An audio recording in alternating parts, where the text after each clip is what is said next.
How I lost 30 pounds in 60 days without starving myself. And honestly, it wasn't that hard. If you're new here, I'm Dr. Jake and I want to help people to live the healthiest and happiest life possible. I want to preface this video first and foremost by saying that I'm only going to tell you what worked for me.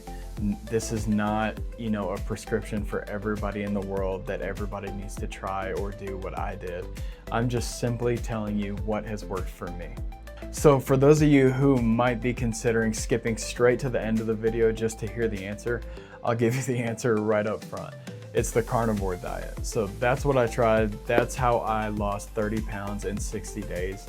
But I'll tell a little bit more of the story in how I found the carnivore diet and what I actually did, because there's many different ways to do it and different things that you can eat even within the carnivore diet itself.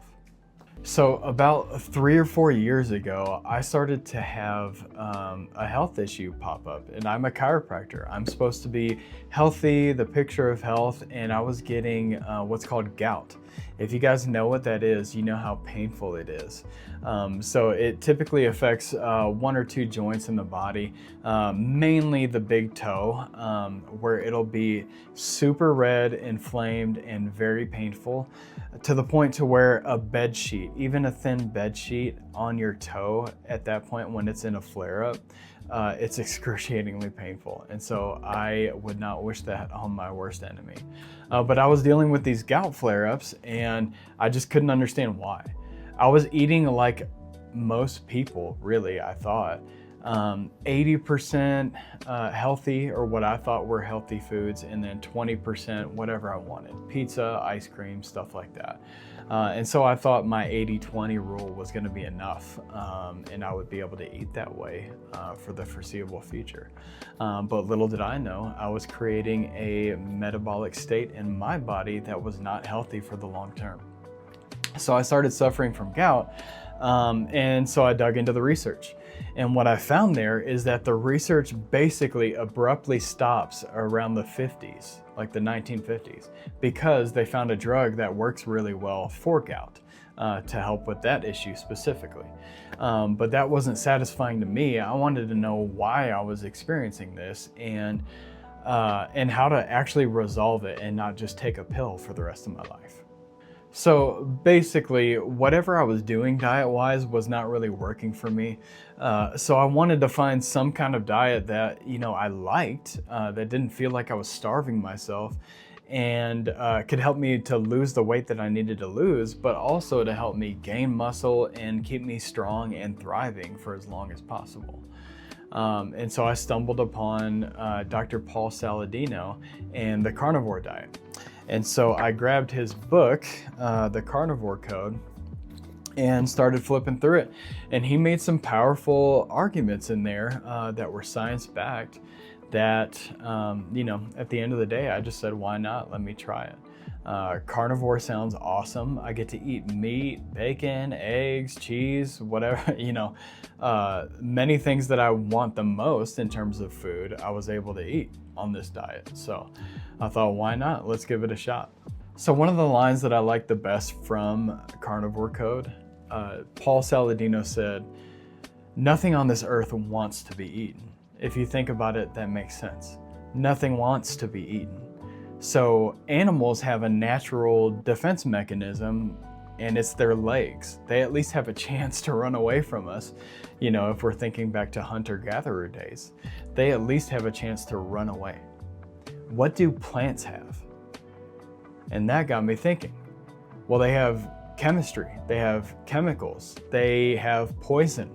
And so if a plant doesn't want to be eaten and it wants to develop something to keep it from being eaten, it would actually develop chemicals and poisons to keep animals from eating it all the time. And so that made sense to me. And so here's what I started to eat on the carnivore diet. There's many different ways that you can do it, but I wanted to keep it as simple as possible. So for 30 straight days, all that I ate was meat, salt, eggs, and that's it. I drank water, I ate meat, I put salt on it for flavor, and then eggs. And that is it. For 30 straight days, that is all that I ate. And then after the first 30 days, I started to add a few things back in little by little to see if there was anything at that point that was causing me issues like joint stiffness, pain, or gut issues or anything like that. So the first few things that I added back in, I added back in avocado to get a little bit more fat in the diet. And then I also added back cheese. But here's a little asterisk on this. So if you're only eating one thing or, a few things, that gives you some license to really pay attention to what quality you're getting for that. So for meat, eggs, and cheese, the few things that I was eating, and the avocados as well, I wanted to make sure I was getting organic, so I don't want any pesticides on any of my food. I want organic, and I want grass-fed, or I want the animal that I'm eating to have eaten what it's supposed to eat throughout its lifetime. And as well as that, there's an ethical consideration when it comes to the food that you're eating as well. So I want the food that I eat, the animals that lived, to have lived the best life possible. Now, I don't need them to have been read a bedtime story or anything like that, but I just mean simply they live in the type of environment that they're supposed to live in. They eat the things that they're supposed to eat, and there's no animal cruelty. So those are things that are important to me, especially if I'm only eating a few things.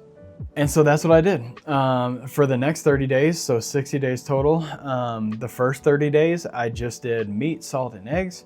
And then the next 30 days, I did meat, salt, eggs, and then I added in avocado and cheese, and that wasn't bothering me at all. And so that was an effective way for me to do basically an elimination diet, figure out what foods are causing my issues, and be able to lose 30 pounds while I'm at it. And the biggest benefit of it is that I enjoyed it. It didn't feel like I was restricted in any way. Now, of course, at some points I had cravings for things like ice cream and candy and stuff like that. I have a big sweet tooth, so that's something that I have to deal with and manage in my everyday diet. But like I said, the biggest piece of it was that it was easy. It felt easy. It didn't feel like I was restricted or starving myself. I've tried so many different diets over the years, and a lot of them just feel like it's very restrictive and you're not getting to eat the things that you want to. And so you're constantly thinking about the food that you actually want to eat. It's like trying to not think about a pink elephant whenever somebody says, don't think about a pink elephant. It's like, that's all that you want to think about. All that I want to think about is ice cream or whatever the kind of junk food is that I'm craving at that moment. But this diet is very sustaining. It feels like you're getting enough to eat. It doesn't feel like you're starving. And so that's what I think is one of the biggest benefits of it. And like I said at the start of this video, I'm not recommending that every single person in the world try this diet. But hey, if you're not thriving and you feel like you could use a boost, or you feel like you could lose a little bit of weight, or you're not thriving on the diet that you're currently eating, it might be worth a shot to try the carnivore diet, at least for a period of time. Now, I don't eat that way all the time. That's just kind of my reset. So if I need to hit reset, lose a little bit of weight, or feel like I'm not thriving, carnivore is my go-to to get back to that. So that's it for this video. If you've tried the carnivore diet, or if it sounds absolutely insane to you, just drop that in the comments. What do you think about it?